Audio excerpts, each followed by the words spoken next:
কৈলাসহরের শাসক বিজেপি দলের আরও এক গ্রাম পঞ্চায়েত হাতছাড়া হতে যাচ্ছে। বিজেপি দল পরিচালিত ধুলিয়াকান্দি গ্রাম পঞ্চায়েতে প্রধান এবং উপপ্রধান বিডিও এর কাছে পদত্যাগপত্র জমা দিয়েছে। উল্লেখ্য, কৈলাসহরের গৌরনগর ব্লকের অধীনস্থ 11 আসন বিশিষ্ট ধুলিয়াকান্দি গ্রাম পঞ্চায়েতটি বিজেপি দলের দখলে ছিল। বিগত 2024 সালে গ্রাম পঞ্চায়েত ভোটে ধুলিয়াকান্দি গ্রাম পঞ্চায়েতের 11 আসনের মধ্যে বিজেপি দল 7 আসনে এবং কংগ্রেস দল 4 আসনে জয়লাভ করেছিল। ভোটে বিজেপি দলের 50 সদস্যরা জয়লাভ করার পর বিজেপি দলের 50 সদস্য রেবা রানী নম বিশ্বাসকে প্রধান এবং অপর 50 সদস্য তোফাইল আহমেদকে উপপ্রধান করা হয়েছিল। কিছুদিন পঞ্চায়েত ঠিকঠাকভাবে চললেও বিগত কয়েক মাস পূর্বে পঞ্চায়েতের প্রধান এবং উপপ্রধানের বিরুদ্ধে বিভিন্ন দুর্নীতির অভিযোগ তুলে খোদ বিজেপি দলের 50 সদস্যরা দুর্নীতির পাশাপাশি সদলীয় 50 সদস্যদের সাথে খারাপ আচরণ এবং পঞ্চায়েত অফিসে সবার সাথে আলাপ আলোচনা না করেই প্রধান এবং উপপ্রধান নিজেরাই বিভিন্ন সিদ্ধান্ত নিয়ে নিতেন বলেও অভিযোগ উঠেছিল। মাত্র 249 টাকায় কম্পিউটার শিখুন। Global hitech computer centre, Madhupur Madhubazar. Offer চলবে 20 এপ্রিল পর্যন্ত। যোগাযোগ স্ক্রিনে দেওয়া নম্বরে।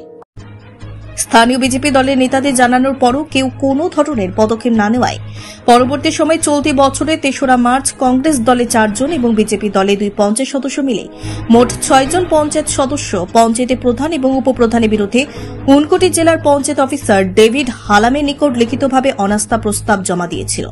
সেই মোতাবেক জেলার পঞ্চায়েত অফিসার ডেভিড হালাম বিগত 1 সপ্তাহ পূর্বে একটি নোটিশ জারি করে জানিয়ে দেন যে আগামী 8 এপ্রিল ধুলিয়াকান্দি গ্রাম পঞ্চায়েতের অফিসে প্রধান এবং উপপ্রধানের অনাস্থা ভোট অনুষ্ঠিত হবে এবং সেই দিন 11 জন পঞ্চায়েত সদস্যই যেন উপস্থিত থাকেন। 8 এপ্রিল অনাস্থা ভোটের পূর্বে প্রধান এবং উপপ্রধান 5 এপ্রিল শনিবার বিকেলে গৌরনগর ব্লকের বিডিও নবারুণ চক্রবর্তীর কাছে লিখিতভাবে পদত্যাগপত্র জমা দেন। পদত্যাগপত্র জমা দেওয়ার ব্যাপারে গৌরনগর ব্লকের বিডিও নবারুণ চক্রবর্তী সংবাদ প্রতিনিধিদের মুখোমুখি হয়ে জানান যে প্রধান এবং উপপ্রধান উনারা নিজেই এসে পদত্যাগপত্র জমা দিয়েছে এবং উনাদের ব্যক্তিগত কারণে পদত্যাগপত্র জমা দিয়েছেন বলে পদত্যাগপত্রে লেখা রয়েছে বলেও বিডিও জানান। আজকে আমাদের কাছে ধুলিয়াকান্দি গ্রাম পঞ্চায়েতে যেখানে 11 জন মেম্বার উপস্থিত আছেন, তো ওইখান থেকে 2 জন আইছিলেন। 2 জনের মধ্যে একজনের নাম হচ্ছে আপনার রেবা রানী নম বিশ্বাস প্রধান এবং তোফাইল আহমেদ উপপ্রধান।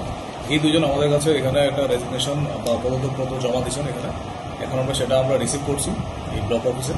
এখন আমরা সেগুলো একটু আরেকবার ভেরিফিকেশন করাই নিব। ভেরিফিকেশন করে তারপর আমরা সবটাই যাচাই করে তারপর আমরা ডিস্ট্রিক্ট পঞ্চায়েত অফিসার স্যারের কাছে এটা পাঠিয়ে দেবো। ওনারা কি কারণে পদত্যাগ করছেন কোনো কিছু জানাইছেন? ওনাদের লেখার মধ্যে এটাই আছে, ওনাদের লেটারের মধ্যে যে ওনারা ব্যক্তিগত কারণ বিশেষে পদত্যাগ করছেন। সারা রাজ্যের প্রতিটি মণ্ডলের সাথে কৈলাসহরেও নতুন মণ্ডল সভাপতি নিয়োগ করেছিল দল, কিন্তু নতুন মণ্ডল সভাপতি হবার পর থেকে কৈলাসহর মণ্ডলের অধীনে থাকা একের পর এক গ্রাম পঞ্চায়েত বিজেপি দলের হাতছাড়া হয়ে যাচ্ছে। শহর উত্তরাঞ্চল এলাকায় সংগঠন একেবারেই তলানিতে চলে গেছে বলে অনেকেরই অভিমত। Bureau report, news Tripura 24। আপনি কি খুঁজছেন বিশুদ্ধ পানীয় জল?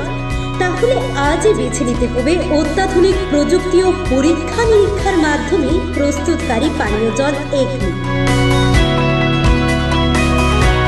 বিশুদ্ধ জলে সুস্থ জীবনের মূল চাকাঠি। Acme packaged drinking water.